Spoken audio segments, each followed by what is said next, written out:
So it's International Labour Day, a day that's supposed to honour the contributions of workers across the world. But here in Nigeria, as the country marks the day, the haunting spectre of unprecedented inflationary pressures and a punishing cost of living crisis that's impoverished many workers under the Tinubu government dominates the discussion. So this year's traditional workers' rally carries a distinct whiff of the harshest living conditions in decades, with Nigerian workers grappling with a massive and increasing inflation rate, a weakened currency, rising energy tariffs, and higher fuel costs. In the face of these grim statistics, ask any worker and they'll tell you that whatever salary increases there've been are barely enough, because in real terms, given the pressures of inflation, the pay increase for workers means that salaries stay roughly the same. And above inflationary salary increases simply cannot materialize because, let's face it, the government can barely fund its expenditure. So sadly, depressingly, that is the backdrop for this year's Labour Day celebration. Well, for more on this, I'm joined now in the studio by the Minister of Labour and Employment, Muhammadu Dingyadi. Thank you very much indeed for coming in. It's a pleasure meeting you. And sorry that you turned up late. Not much of turning late. I came when you were interviewing some of my colleagues, and I had to wait for about 20 minutes outside there. Yeah, but you were supposed to be our first guest. Well, no, but they didn't tell me. I know I came a little bit late, about 5 minutes after time, and I told the producer why I'm coming late. Okay. Let me just apologize for coming late, and this is not my habit, and I think that's how it came up. Right. Otherwise, I wouldn't have come late. Okay, well, apology accepted. Thank you. How would you describe the current climate for the Nigerian worker in this country? Well, as a government, we have said it times without number that we are aware of the challenges of workers, particularly as they affect the cost of living, their take-home pay, general employment issues, and government has always assured workers that we are on top of the situation to improve their working conditions and to also ensure that we do the needful in all the issues that are raising. Like you know, the essence of this Workers' Day for both the employer and the employee is to review your positions to see how we can make amends. It has given the labor unions the opportunity to ventilate their issues, their concerns, to the hearing of the employer. And the employer is also taking this opportunity to listen to them to see how we can also make amends to improve their standard of living, to improve their working conditions, and the rest of them. So this is what we are doing, and that is why we are all there to celebrate this day, because it is giving us the opportunity to understand ourselves. It's giving us, giving the labor unions the opportunity to improve, to raise the awareness of their members, to appreciate what they are requiring, and it also gives the employer the opportunity to say thank you to the workers of this country for your contributions to the development of the economy of our country, and to assure them that government is with them, government is clearly listening to them, and we are willing and ready to create avenues that will improve their condition of living.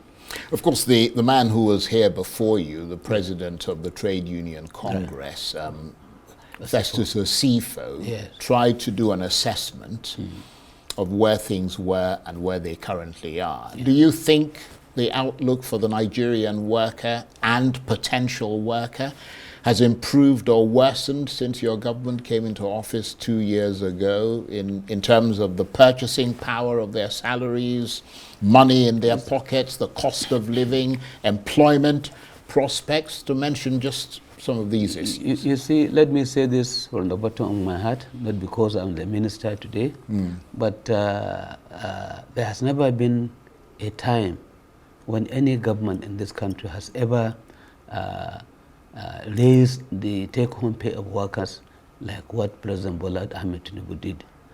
He raised it from 30,000 naira to 70,000 naira. And we have never had that record in the history of workers in this country. But the argument of the unions yes, the argument they are is making, that the earning power, yes, because of the devaluation of the naira, has not changed. You see, we are all battling with this issue of devaluation. It's not just Nigeria.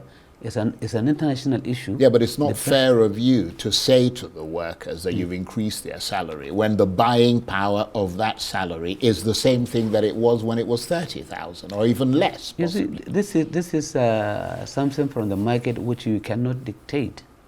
It's a free economy. We have to allow. But it's your policies that led to that devaluation. No, you see, I don't think so, because we have to take certain decisions in the interest of the economy, in the interest of the entire people of this country. We are not dealing just with the workers. We are also dealing with the people who voted for this administration, and we also care for their standard of living. We also care for how they fare as far as their living conditions is concerned.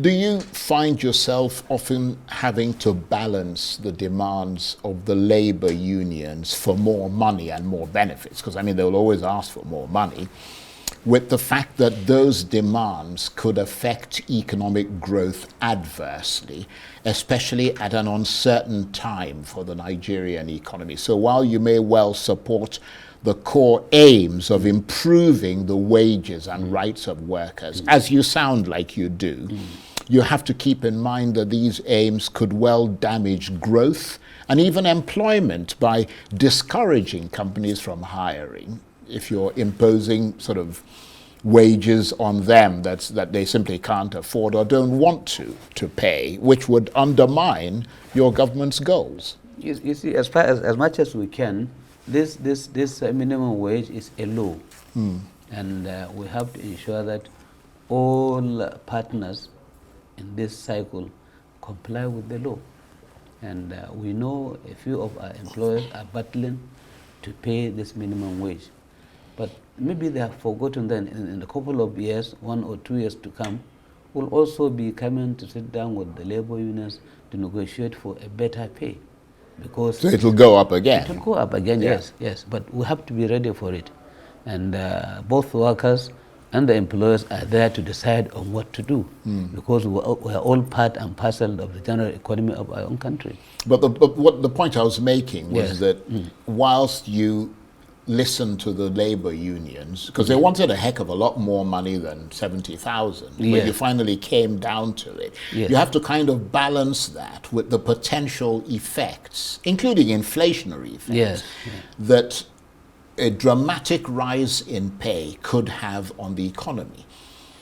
Yes. Because some of the people, I mean, a lot of the people are private sector. Yes. If you suddenly ask them to make these dramatic payments, they may be reluctant to pay it, and it could affect their bottom line. But you see, both the public and private sector are working with these labor unions, and it's for us to sit down together to reach some consensus. Exactly how we can go about doing it. And like I said, in the next 2 or so years, we are coming together again, because we have made it a law. Before now, it used to be 10 years before minimum wage is even brought on the table. But now, because of the listening president that we have in this country now, we have brought it down to 3 years. Within 3 years, we have to sit down and review the minimum wage. But also because of the inflationary pressures.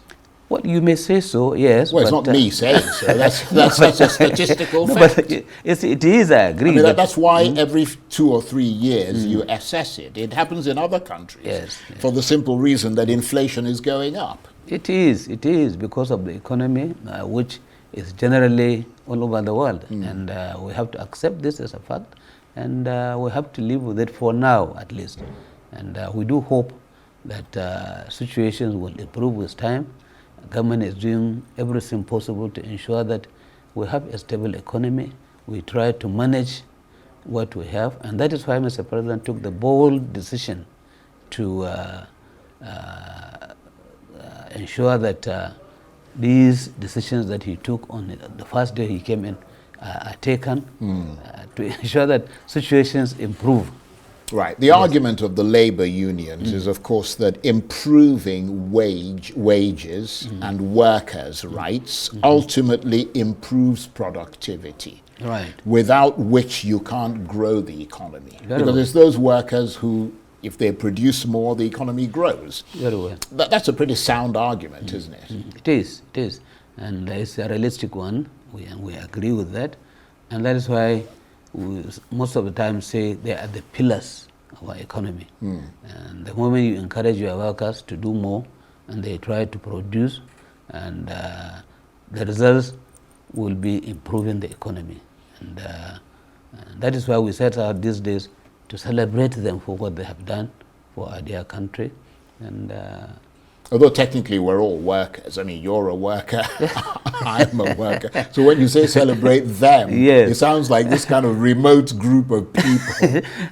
No, you see what I mean? But we're all workers, when I'm technically. Of course, yes, we are also being celebrated as employers, but we are there to support them because it's their program. Yeah. But I suppose the focus is on the labor unions. Yes, exactly. What are the issues that are still outstanding between the government and the labor unions as you mark Workers' Day today? What are the major issues that you think still need to be resolved? You see, there are quite a number of issues. Some of these issues date back to 2009. Our workers are calling for implementation of some of these agreements that were done in 2009. And I don't think it is fair now. Somebody is bringing to us things that were done about how many years ago? Yeah, but the government is it's a continuum. Yes, yeah. I know it's a continuum. So, but I mean, what do you say to them? No, we listen to them. Right. We listen to them. And what are some of these things? No, some of the things include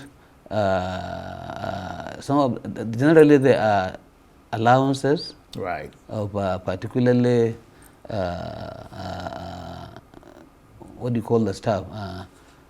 Teachers from the universities, and some of the pensioners, they also have some outstanding payments that are due to them, and a few other issues that like I said, have dated as far back as 2009. We are still doing our best to see what we can do to improve some of these things. Like you said, the economy of this country is not as favorable as that. You simply can't afford it. Exactly. And that but all the same, for us to work together in harmony, and for us to listen to our workers, for them to continue to produce the best that they can for the stability of our economy, we need to listen to them. Yeah. We need to tell them why we can do this, why we cannot do this.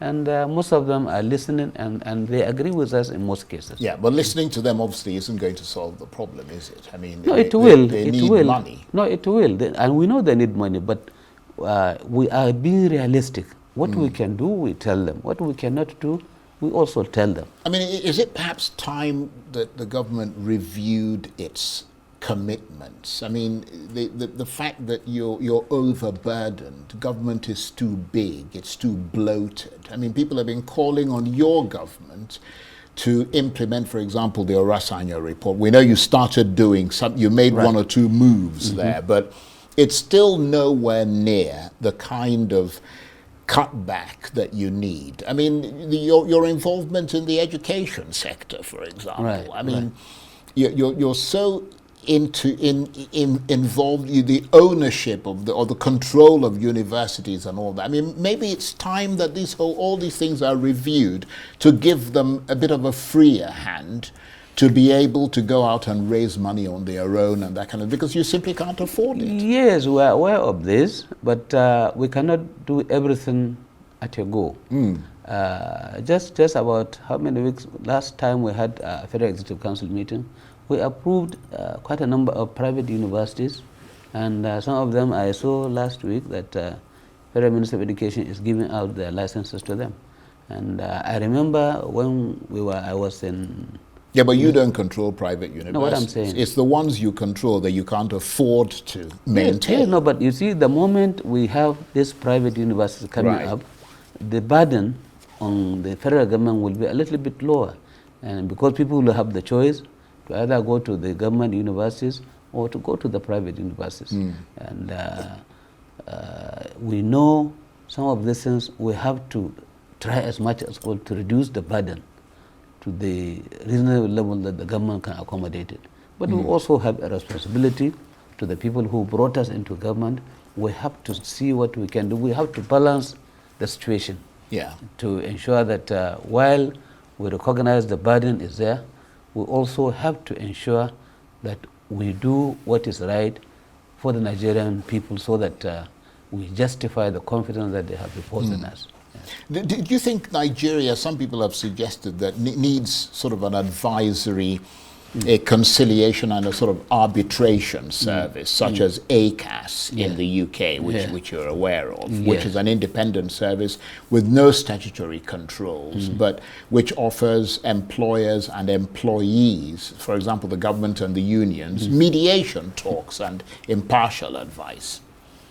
No, we have those kind of organizations that are mediating, in addition to whatever the Ministry of Labor and Employment is doing between unions and the unions, or between unions and government. You know, they also have their own interest couples, which we also try to listen to, we try to resolve. We have the Industrial Arbitration Panel, we have the our own arbitration panel in the ministry. These are all outlets that we use in resolving. Well, I mean, the reason I ask you that is that normally we often, not normally, but periodically, we see a breakdown in negotiations between the government and the unions. That's what I'm saying. Which often leads to, well, that means that arbitration, the level at which it is at, is not working. If it breaks down and then they go off and they take their placards and their bullhorns and they go out onto the streets and disrupt the economy. I mean... You see, what we are trying to do now is to say bye-bye to taking placards, saying bye-bye to going on strikes. Because we are now, all out, Mr. President is insisting that we must listen to our workers. We must listen to them. We must dialogue with them. And is that the option that you're giving them to stop them from going on strikes? Or are there other Most options? of the issues are due to lack of listening, giving them the listening atmosphere. Because by the time somebody comes, you tell him, you listen to him, you tell him what to do, you agree on what to do. I don't think he will go back and go on strike. And there are rules governing these strikes. And and if we disagree with them, they have another channel of arbitration, like the Industrial Arbitration Panel and the Industrial Arbitration Court, and they have our courts also. They can go to the... But I mean, to be fair to you, it does look as if the frequency of protests have kind of come down. They're not as, we don't see them as often as we used to in the old days. Yes. And that could well be because, as you said, you're communicating more with them and you appear to be listening to them. But of course, on the other hand, it may well be that the government is forcing them to de-escalate. Nothing like that, not at all. There's nothing like forcing people to do what government Well, I mean, you wants. threaten them all the time. You say, oh, you take them to court, you get all kinds of things when they have the legitimate right to protest. I disagree with you on this note, because there is no way you can compel a dispute between unions and an employer, because our responsibility as a ministry is to go in between and see what is happening, and we tell the truth to whoever is concerned. We are not just there as a government, we are there most of the time on the side of the labor unions, Right. so that we try to assist them in getting what is due to them. Right. We are promoting this issue of good condition of service. We try to protect them, protect the environment in which they are working.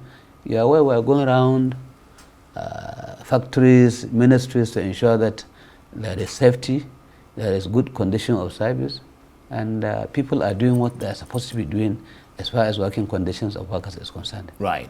So on a day like this, Workers' Day, with the labor unions demanding higher wages at the top of their voices, as well as better governance, you know, amid so much economic hardship, calling for a less hostile economic environment, demanding more strident government action to alleviate the suffering, the implication being that the government isn't doing enough.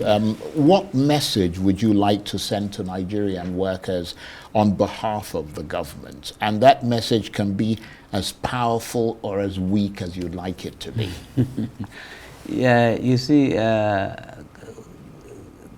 labor unions all the time, they try to ventilate things that affect them. They have the right to do this, and we have to also listen to them. And some of these things, they can easily get them, provided we have a proper channel of communication, provided government is ready to listen to them, and provided they are also ready to listen to the government. Nothing is unachievable. We can achieve things within the shortest possible time if we understand ourselves. Most of these problems are arising as a result of lack of information, lack of communication. So the moment you try to sit down with people, we will understand ourselves. And whatever is due to workers, we know if they are right, we have the responsibility to give it to them within the limit of what government can do. And I think this is the way we are going. Mr. President is encouraging us to do the best that we can to ensure that there is labor stability in this country, and we are moving towards that direction. On that note, I want to thank you very much indeed. Muhammadu Dingyadi is the Minister of Labour and Employment, and happy Workers' Day, because you are a worker yourself. Of course. Thank you very much you indeed. Are workers. It's a pleasure meeting you. Lovely to meet you. Happy Workers' Day to all our distinguished workers in this country. And I wish you all the best. Indeed. Thank you. That's it for this edition of Arise Prime Time. Join us again tomorrow. From me and the entire team here in Abuja, bye-bye, and thank you for watching.